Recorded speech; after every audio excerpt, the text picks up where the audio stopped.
This tutorial will cover how to use the features of the library's website. If you are not sure where to find something, you can start with the search box in the top right corner. This will help you find whatever you are looking for. Now let's take a look at the hours.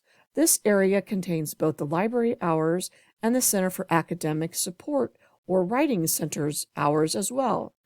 You can also click forward to see what the hours are next week, and we usually have the hours listed for an entire term.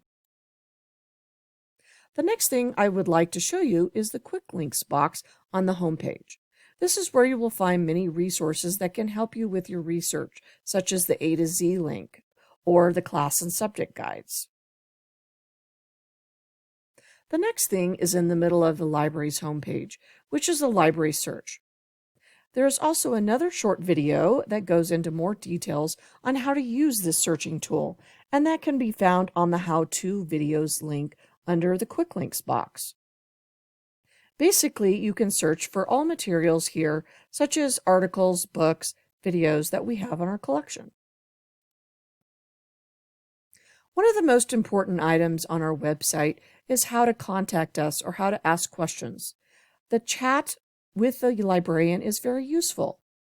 This is open when the library is open, except for on the weekends. Another way that you can get your questions answered is by attending one of our open office hours.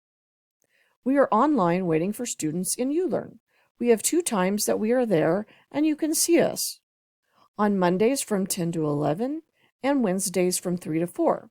However, these hours will change during the school year, so make sure you check the times that are listed. We also take appointments. You can schedule time to see either librarian for an extended amount of time. For example, if you are having trouble finding articles on your topic, this would be a good time to make an appointment with one of the librarians. We also have some fun items on our website as well. We are currently posting Mary's reading of a variety of poems, and keep an eye on this space because we also post pictures on Instagram. This space on our library website is especially useful. This is where we have a bit of fun posting great sayings like the one you currently see. However, it is also where we post events or important notices, not only from the library but other departments as well. Another way that you can ask questions is by texting, emailing, or calling us. We try to make it convenient for you to be able to contact us in a variety of ways.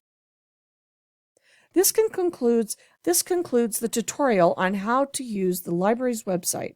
If you have any questions, you know where to look. We are here for you.